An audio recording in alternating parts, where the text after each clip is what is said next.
नमस्कार मित्रों, स्वागत है आप सभी का बसंत विहार में और मेरा नाम है मंतोष।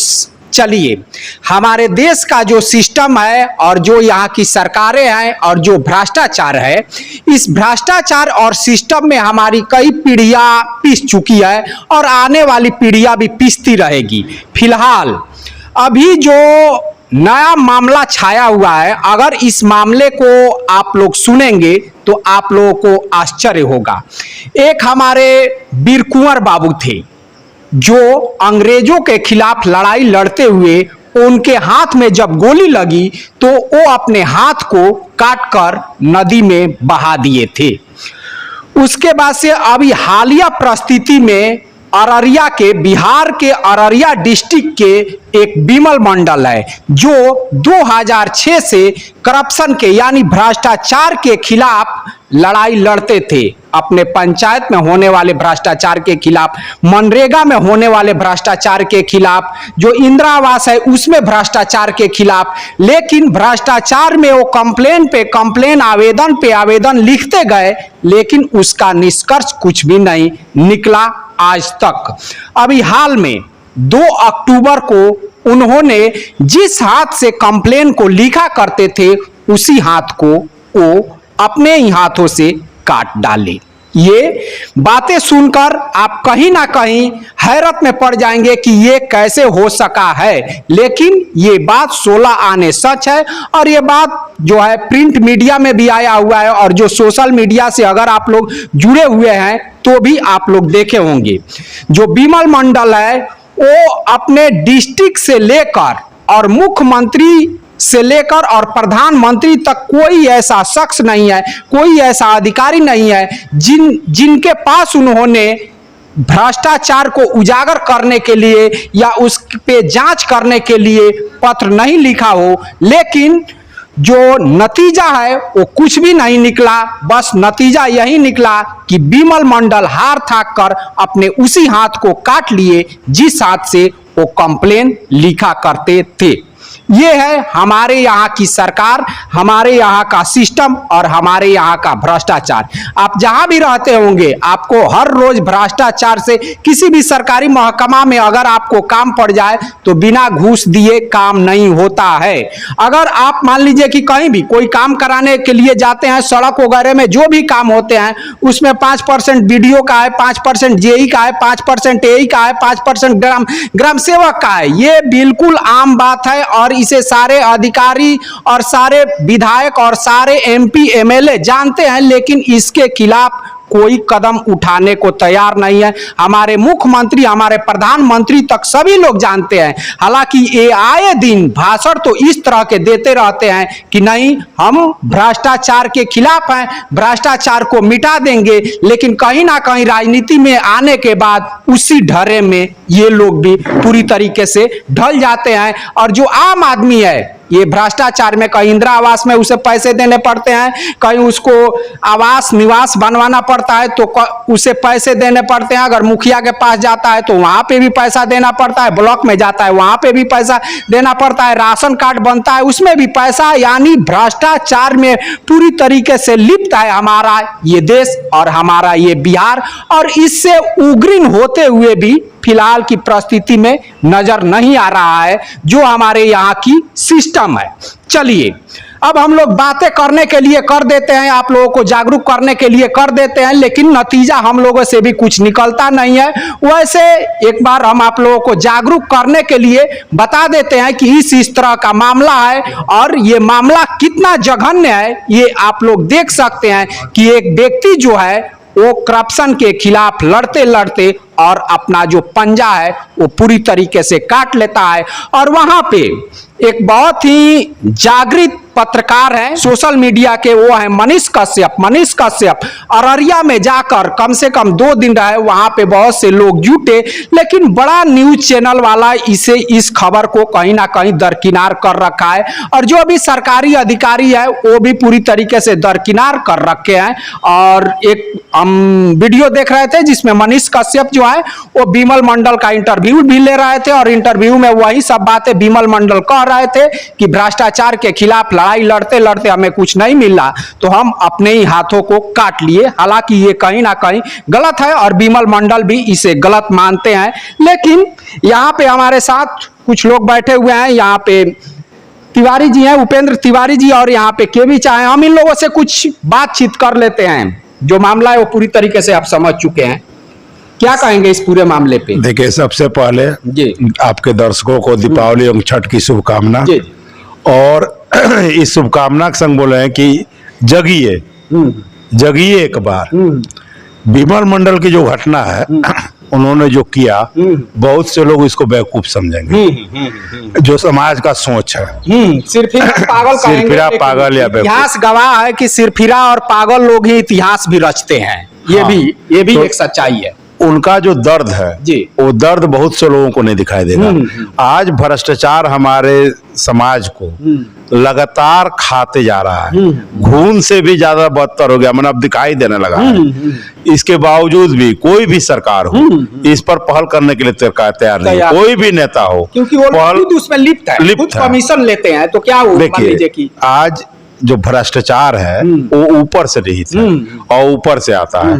बिमल मंडल जी के जज्बा को मैं सलाम करता हूं कि उन्होंने एक आदर्श प्रस्तुत करने की कोशिश की। इसका रिजल्ट क्या होगा मुझे नहीं मालूम, लेकिन उन्होंने किया और समाज के लोगों को इस तरह के दीवानगी को बेवकूफ ना समझे और जगह, क्योंकि ये हर घर की कहानी है, ये घर घर की कहानी है, चाहे वो शिक्षा, स्वास्थ्य या जिस भी क्षेत्र में जाइए सब में। और हमने भी बरौली में लगातार भ्रष्टाचार के खिलाफ मुहिम चला रखी है। मालूम नहीं इसका असर कितना है, लेकिन उनके रूप को देखकर आज डर सा लगने लगता है कि एक आदमी इतना बड़ा कदम उठा दे और इसके बावजूद प्रधानमंत्री से लेकर मुख्यमंत्री तक कोई भी कदम नहीं। और खासकर मैं बड़े चैनल को बोलूंगा कि वो तो बिके हुए हैं, उनको अपना टीआरपी से कोई मतलब, इसको किसी भी तरह से, हालांकि प्रिंट मीडिया जो लोकल वहां के प्रिंट मीडिया वाले हैं वो इस न्यूज को कवर किया है, लेकिन जो बड़े न्यूज चैनल वाले हैं वो इसको तरजीह नहीं दिया है। मंतोष जी कि बड़े खुशी की बात है, आज सोशल मीडिया का युग आ गया और आप लोग जैसे मीडिया वालों से ही ये सब कुछ नॉलेज मालूम होता है और कुछ प्रिंट मीडिया से। बड़े जो एंकर हैं या ये हैं, इनके पास टाइम कहाँ है भ्रष्टाचार पर, कि वो खुद भ्रष्टाचार में लिप्त है, वो खुद पैसा लेकर एंकरिंग करते हैं। आज वो पत्रकारिता भूल गए हैं। तो इसलिए समाज के लोगों को जागृत होना होगा, ऐसे एंकरों को सामने लाकर और समाज के परिदृश्य को बदलना होगा, सोच को बदलना होगा, नहीं तो ये लगातार चलेगा और चलता ही रहेगा। इसी में हमारा समाज और देश पूरी तरीके से पीस कर रह जाएगा। और मैं हाथ जोड़ के इस दीपावली छठ में 2022 में निवेदन करूंगा कि एक बार जगिए और जहां तक आपकी पहुंच है, आपके नेटवर्क की पहुंच है, मैं उन सभी लोगों से करूंगा कि अगर कोई समाज में भ्रष्टाचार के खिलाफ लड़ता है तो कंधे से कंधा मिलाकर उसका साथ दीजिए। बिल्कुल बिल्कुल, कहीं ना कहीं आप पीछे मत हटिए। ये मत सोचिए कि इनके साथ हुआ है तो कल आपकी बारी आएगी। घर घर में कहानी, घर घर में कहानी है। और करप्शन तो ऐसा है कि वो मान लीजिए कि जो भी सरकारी महकमा है उसमें पूरी तरीके से लिप्त है। आप गए, अपना काम निकाल लिए, पैसा वैसा देकर, अब सोचते हैं कि चलो कल उसकी बारी है। तो चलिए, यहाँ पे हमारे केवी चाहे, बोलिए क्या कहेंगे इस पूरे विषय को लेकर? देखिए, बिमल मंडल जो है, बिमल मंडल ने क्या किया? बिमल मंडल ने यही किया कि आईना दिखाया अंधों के शहर में। जनता जगी नहीं वहाँ की, लोगों को जगना चाहिए था। क्या लोग जब बलिदान करेंगे, गर्दन काटेंगे, तब सरकार और जनता जगेगी? इससे मुझे क्षोभ होती है। इसलिए क्षोभ होती है कि भारत के प्रधानमंत्री को कहते हैं नहीं कहते हैं कि न खाएंगे न खाने देंगे, और उसने कहा कि खा रहे हैं, तो उन्होंने उसकी जांच क्यों नहीं करी? मुख्यमंत्री जी कहते हैं कि करप्शन के विरुद्ध हमारा 0 टॉलरेंस है। कहाँ गया टॉलरेंस? मान लीजिए कि उन्होंने आक्रोश में अपना अभी हाथ चढ़ाया है, कल क्या लोग गर्दन चढ़ाएंगे तब ये लोग सुनेंगे? ऐसा लगता है कि समाज और सरकार में आज संवेदना कुंद हो गई है। बिल्कुल बिल्कुल, करुणा का जो स्रोत है वो सूख गया है। ये बहुत चिंताजनक स्थिति है। और इस स्थिति में अब वो लोग चाहते हैं कि लोग अपना अपना बलिदान करें, अपना गर्दन काटें। गर्दन जब काटेंगे तब वो सुनेंगे। इसलिए जागो फिर एक बार, नौजवान लोगों को जगना पड़ेगा। चलिए, हम कहीं ना कहीं किसी न किसी पार्टी को लेकर उछल कूद करते रहते हैं कि हम राजद हैं, हम भाजपा हैं, हम कांग्रेस हैं। लेकिन अगर इन्हीं में से किसी पार्टी के नेता को बोल दिया जाए कि हमारे साथ ऐसा करप्शन हुआ है, भ्रष्टाचार हुआ है, आप चलिए धरना पे बैठिए, तो एक भी नेता आपको नहीं मिलेगा, एक भी विधायक आपको नहीं मिलेगा, एक भी एमपी नहीं मिलेगा। केवल हम लोग उछल कूद करते रहते हैं। अपने हक की लड़ाई हम कतई नहीं लड़ते हैं। अगर हम कहीं लड़ते हैं तो नेताओं के हक की लड़ाई लड़ते हैं। तो नेताओं की हक की अगर लड़ाई लड़ेंगे तो वो तो अपना हक साधते ही रहते हैं हमेशा। तो इस तरह से है यहाँ का खेल। हमें सबसे ज्यादा क्षोभ इस बात का है कि इतना कुछ विमल मंडल पे होने के बावजूद भी अभी तक कोई एजेंसी वहां पे जांच करने के लिए नहीं गई, कोई भ्रष्टाचार का वहां पे जांच करने के लिए नहीं गया। और कल तक हो सकता है कि कोई जाए या नहीं जाए, अब इसकी भी कोई गारंटी नहीं है। लेकिन यहाँ पे जो सरकार है जो कहती है कि हम भ्रष्टाचार को मिटा देंगे, पूरी तरीके से मिटा देंगे, जबकि हकीकत ये है कि जो सरकारें हैं वही भ्रष्टाचार में लिप्त है। जो हमारे मोदी जी हैं वो कहते हैं कि न खाएंगे न खाने देंगे, तो लेकिन इन सब से तो ऐसा प्रतीत नहीं होता है। लगता है कि वो खाते भी हैं और खिलाते भी हैं, इसी तरह का लग रहा है। और जो हमारे नीतीश जी हैं ये भी कहते हैं कि जीरो टॉलरेंस है हमारे यहाँ, करप्शन से कोई समझौता नहीं है। भाई समझौता नहीं है तो आप कोई भी जब सड़क बनता है, चाहे वो मुखिया द्वारा बने या एमएलए द्वारा बने, तो उसमें सब में देखिए कि जेई को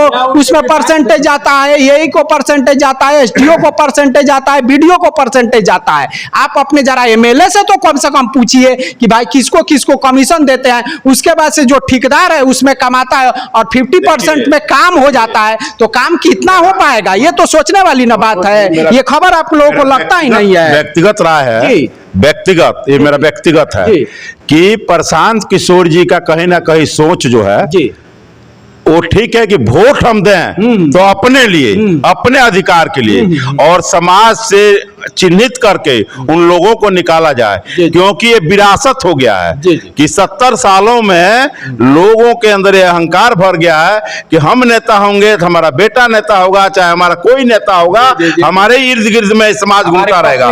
इसलिए प्रशांत किशोर जी का सोच हमें सही लगता है। चलिए, कहीं ना कहीं इस भ्रष्टाचार से मुक्ति पाने के लिए हम सभी को जगना पड़ेगा। और कहीं भी अगर आपको भ्रष्टाचार दिखाई देता है तो उसके खिलाफ आपको खड़ा होकर लड़ना पड़ेगा, तब कहीं ना कहीं हम जाकर भ्रष्टाचार से मुक्त हो पाएंगे। आपका विचार इसमें क्या है? आप लोग कमेंट बॉक्स में कमेंट करके हमें जरूर बताइएगा।